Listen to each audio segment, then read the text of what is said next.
Peace. Bad back with another video. Today I got the shirt on. Fly good, land gooder. Beautiful day outside. Got the sun. Dogs barking.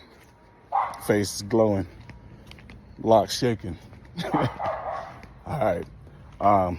Today I want to talk about the truth of impermanence. I'm pretty sure a lot of people heard about that. Nothing in the flesh is permanent. I want to talk about it on a different level, though. Today is I think it's November 13th, 2025. And I always said that I want to use these vids as a documentary so I can go back to it when I'm older to see where I was and where I'm at now. So, the truth of impermanence. Nothing in the flesh is permanent. You can intellectually know that, and then you can know it on a deeper level where it seeps into your subconscious mind. Now, when it seeps into your subconscious mind, that's a different kind of knowing, because you could intellectually know something, but you're walking a completely different way, or you believe something different, and you won't really understand it to a different level. So there's a way to get this truth of impermanence to a level to where you understand it on a subconscious level. And on November 13th, 2025, I'm officially there because of the practice I've been doing. The practice is called Vipassana, which in Sanskrit means to see things as they are, or see reality as it is. And in this practice, you're basically legs crossed, you're not moving, and you're just observing any sensation that arises from the top of your head to the bottom of your toes. Now, in this process, it might sound easy, but man, it starts to get hard. It's very difficult because from sitting so long like that, your feet start to burn like a mug. You start to feel all these pain sensations start to arise. And normally, the default pattern of your mind is when you feel something good or comfortable, you want to cling on to it. And when you feel something that's painful or you don't like, you want to avoid it. Like this, there's a twist, there's a push and pull that keeps happening. You find something comfortable, you see something that you don't like or you don't want to be, you're like, I don't want it. And this really messes up your brain, man. It causes all kinds of issues. So what this practice is, being that you're pretty much going to be sit perfectly still, you're not going to move, and you're going to witness all the sensations that's coming from your head to the toe. And when you get down to a sensation that arises that's painful, you're not going to avoid it. You're going to face it head on, and you're just going to observe it.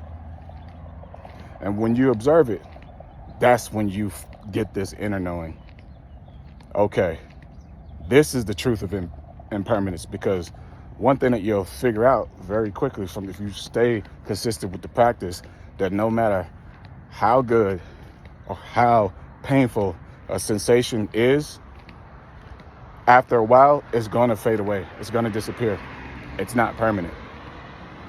And today in my practice, that deeper knowing kind of set in, because even with all the things that was arising, I was able to just observe it and just see it for what it is.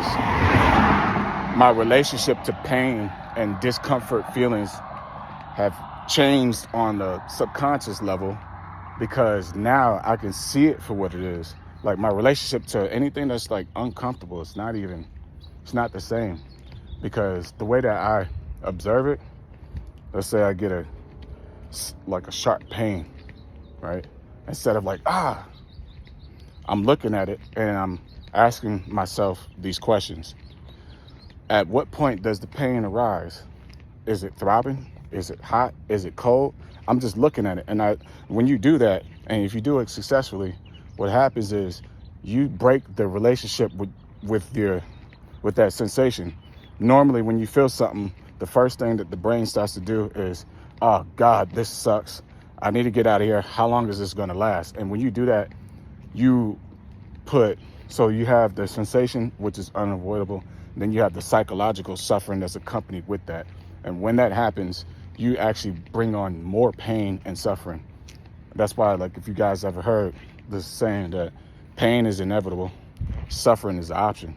And that's true, because when you suffer, or at least when you feel pain, the suffering that you're adding on, that's optional. You don't have to do that.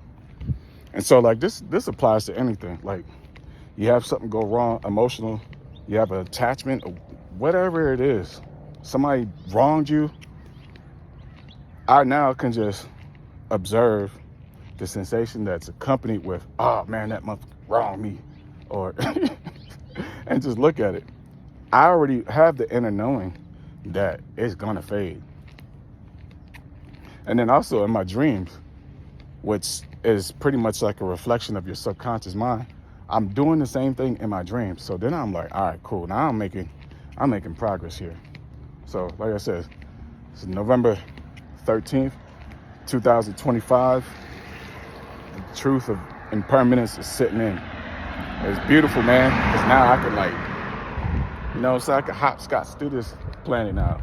I don't really have too many fears. I'm not gonna say that I'm perfect, but I don't have any major fears like that. So now I can just kind of go and embrace life head on.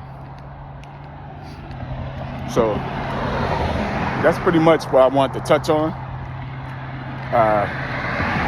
I got a big task today. I'm about to go back and go practice this flight for my next test. I didn't do so well the last time, and that sent me into a whole nother spiral, which I officially came out of now. But yeah, that's all I wanted to say. It's about 7 minutes. I'm out. Peace.